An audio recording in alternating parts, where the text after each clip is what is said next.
Bonjour à tous, je vais vous présenter la polisseuse orbitale Ryobi R18P0, donc qui est une polisseuse orbitale sans fil et qui donc concurrence, on va dire, toutes les très connues RUPS Flex qui se trouvent du coup à des prix bien plus élevés. Donc cette polisseuse, je l'ai eue en Angleterre, elle n'est pas encore sortie en France pour l'instant, elle a été déjà présentée aux États-Unis il y a quelques mois, donc j'ai pu enfin mettre la main dessus.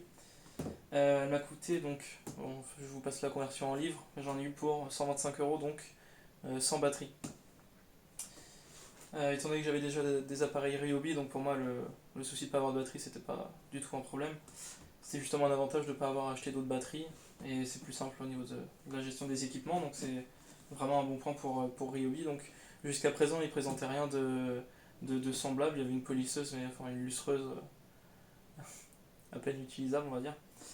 Et donc je vais vous la présenter. Donc d'abord je vais vous la déballer, vous montrer ce qu'il y a dedans. Ensuite je vais vous faire quelques plans sur la voiture que je vais polir, vous montrer un petit peu comment ça fonctionne et surtout vous donner mon avis.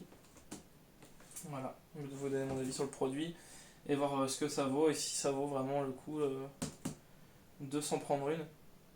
Passe mon déballage. Alors, je vais pas bien sûr.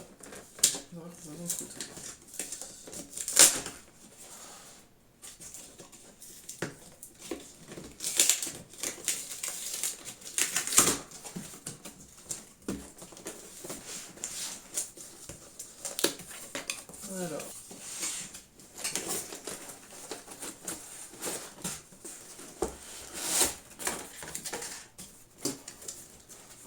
on va direct la polisseuse. Oh, il y a tout. Ok.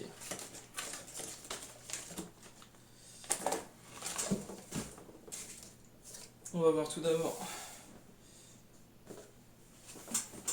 les accessoires. Donc, on a donc avec 3 pads. Donc, je vais les ouvrir, de toute façon je vais les essayer. Donc.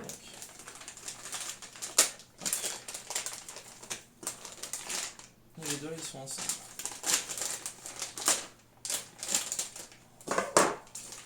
Déjà c'est des pads. Ils ont une forme. On voit en forme un peu de champignon. Bon, c'est étonnant, j'ai jamais vu ça. Donc ici le très souple.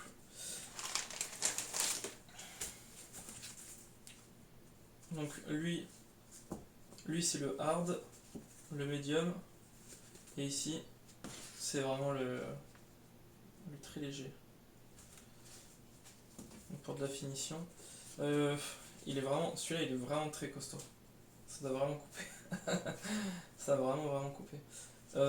Ils font vraiment, ils ont l'air de bonne facture. Ils ont l'air bien. À première vue, ils sont pas très épais. Après c'est dommage que ce soit des pleins.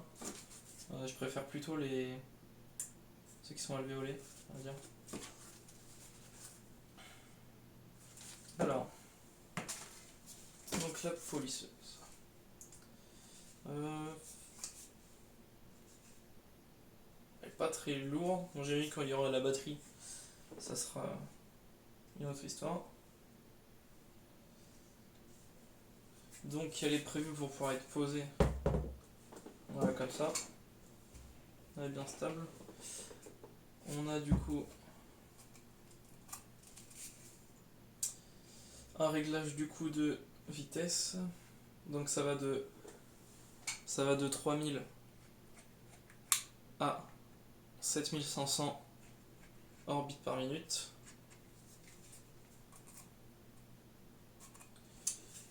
Bon, elle est pas. Je m'attendais à quelque chose de plus léger quand même. Elle a l'air vraiment bien finie par contre. Je vais vous mettre des plans rapprochés pour que vous voyez mieux. Ouais, elle a vraiment de bonne qualité. En plus, on voit qu'ils auront bien repris, on va dire, l'ergonomie de celles qui sont réputées, quoi. Ils ont relativement, on va dire, bien copié les designs existants. Ça, c'est déjà un bon point. Ils n'ont pas tenté de faire un truc. Ils n'ont pas tenté de faire un truc à leur sauce, on va dire. Voilà. Une polisseuse standard. Donc ici on a le bouton. Ah oui. Ah, le bouton est particulier. Donc on a juste à... c'est vraiment... c'est vraiment chelou. En fait il faut... Si j'ai bien compris, il faut appuyer en même temps en fait. J'arrive même pas à la remettre. Il faut... Ah d'accord en fait. Je viens de comprendre. Il faut en fait appuyer vers le bas, pousser, et ensuite relâcher la pression mais en poussant vers le haut. Ah c'est... J'espère que je vais y faire, c'est un peu... Ouais c'est un peu déroutant. Et donc après pour retirer, voilà, juste appuyer ici. Donc ça se bloque, hein, on n'a pas besoin de rester la main appuyée sur le bouton, elle se bloque automatiquement en fait. Ah il faut vraiment... Ah il faut y aller bien quand même, il faut y aller costaud. Ok, ok.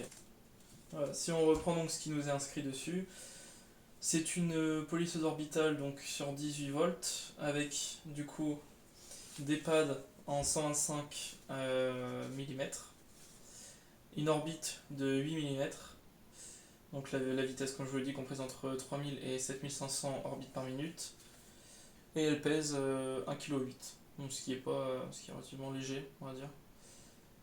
Voilà. On avait garanti 3 ans, ça c'est vraiment un bon point également. Donc sur le site ils promettent, enfin sur le site même là, ils promettaient de faire une voiture entière avec une seule batterie, donc ça c'est déjà sûr et certain que ça va pas être possible. Et là on a comme d'habitude le petit flyer avec toutes les machines Ryobi. Les instructions. Ah oui, on a même le tutoriel. Ils sont... Ah oui, il y a même... Ah oui, il y a même les mouvements. Non, c'est bien. Ils sont... On va maintenant passer au test.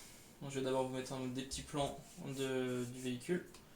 Et ensuite, vous montrer comment elles s'en sortent.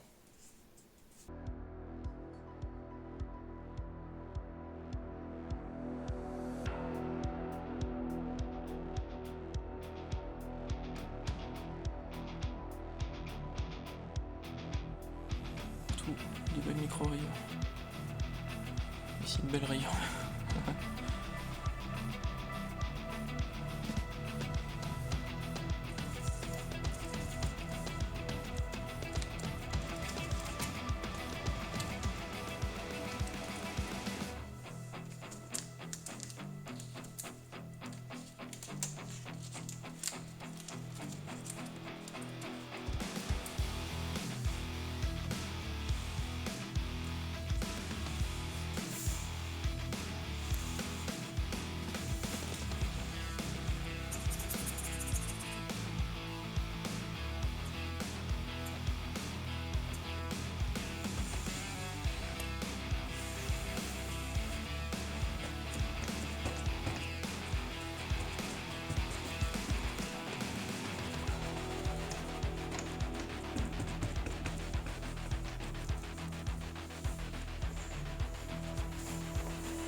Voilà, je viens de terminer l'aile de la Fiat, donc je vais pouvoir vous dire ce que j'en pense. Mais avant cela, je vais d'abord vous dire ce qu'il faut faire avant de polir. Donc ça va être juste un petit disclaimer pour les gens qui seraient un petit peu trop pressés, pour vraiment être sûr qu'ils vont pas défoncer leur voiture. Donc avant de polir la voiture, avant d'effectuer le poli illustré, il faut décontaminer la carrosserie pour éviter de créer de nouveaux tourbillons ou de nouveaux défauts dans le vernis. Donc personnellement, ce que j'ai fait, c'est que j'ai décontaminé chimiquement d'abord avec un décontaminant ferreux. Donc moi, j'ai choisi l'Ironix et également dégoudronné. Pour cela, j'ai utilisé le Terrain Glue de Valette Pro, Citrus Terrain Glue, pardon, de Valette Pro, ce qui permettait du coup d'enlever une grande partie des contaminants. Ensuite, j'ai décontaminé mécaniquement avec une clé barre. Déjà, j'ai commencé avec une barre d'argile médium, donc ça faisait vraiment pas le taf. Sur cette voiture là, du coup, qui a 230 000 km, elle était vraiment bardée de contamination, elle a jamais été polie. Donc je suis parti après sur une clé qui est hard. Donc c'est pas utilisé sans polish derrière, parce que la clé hard va laisser en fait des hologrammes. Enfin, c'est pas des hologrammes, c'est du marring, ça s'appelle. C'est spécifique à la clé barre. En fait, ça fait des genres de traces qu'on voit vraiment nettement. Je vais vous mettre des exemples. C'est vraiment net lorsqu'il y a du soleil, ça se voit tout de suite. Donc si vous comptez pas polir derrière votre voiture, faut vraiment pas utiliser cette barre. Moi je l'ai déjà fait personnellement et j'étais vraiment. J'avais bien le seum après, je savais pas, mais bon, on apprend comme ça en faisant des erreurs. Mais voilà. Et j'espère que ces petits conseils là pourraient vous éviter quelques désagréments. Voilà. Donc on va pouvoir passer maintenant à mon avis. Les pâtes fournies avec, ils sont pas exceptionnels. C'est pas à jeter non plus. On peut clairement les utiliser, mais ils auraient pu vraiment faire mieux. C'est vraiment le strict nécessaire en fait ce qu'ils ont fait. C'est juste ce qu'il faut pour pouvoir travailler. Ensuite, je trouve que fait un petit peu de bruit. Elle est un petit peu bruyante. Bon, après, je sais qu'il y en a beaucoup qui aiment travailler avec de la musique. Donc ça sera pas un souci. C'est pas non plus, bruyant à un point où il faudrait mettre des bouchons d'oreille. Au niveau des vibrations, je trouve qu'elle est pas du tout désagréable. Donc je l'ai utilisée, on va dire, aux 25 minutes à peu près, 25-30 minutes, je pense, en continu. Et vraiment, au niveau des vibrations, elle est pas désagréable du tout. Donc je l'ai essayé moi avec des batteries 1,5 et 2 ampères-heure. C'est pour moi le pile poil ce qu'il faut. On a une répartition des poids qui est parfaite. Et au niveau de la durée, c'est vraiment pas déconnant. Je m'attendais vraiment à une durée moins élevée. Avec une batterie de 1,5 ampères-heure, je pense que j'ai tenu. Je tiens à peu près 15 minutes en constant. Donc forcément, c'est pas, on va pas faire toute la voiture hein, avec deux batteries. Mais c'est vraiment raisonnable. Je conseillerais d'avoir deux chargeurs et trois batteries pour pouvoir vraiment faire un roulement continu pour pouvoir faire une voiture entière dans la même journée. Euh, Autrement, les boutons au final sont vraiment pas mal. J'ai eu un peu de mal à m'y faire à la roulette sur le côté, bon.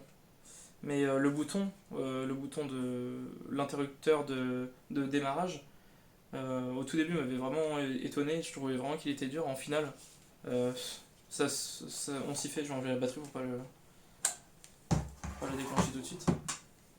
Au final, en fait, on s'y fait vraiment bien. Et de toute façon, en fait, c'est qu'il y a un petit rodage. Il y a en fait, au bout des 10 premiers déclenchements, après, ça y va vraiment, ça y va tout seul en fait. C'est. Je dis ça, je galère un peu. Et, vraiment, je suis bluffé. Elle est vraiment super. L'ergonomie est parfaite. C'est exactement ce qu'on attend d'une polisseuse. Bon, on n'a pas la possibilité de mettre la poignée sur le côté, mais je pense que clairement, je m'en servirais pas. Je pense pas m'en servir si j'avais une poignée. Euh, Franchement, si vous avez déjà des batteries Ryobi et que vous aimez Ryobi, je vous la conseille.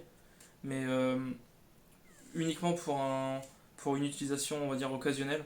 Un pro, à mon avis, il risque de la détester la machine, parce que déjà l'autonomie des batteries est pas exceptionnelle. Et comme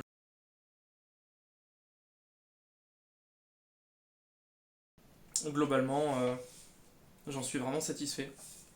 Et j'ai franchement bien fait de l'acheter. Je vous la recommande, vivement. Merci d'avoir regardé.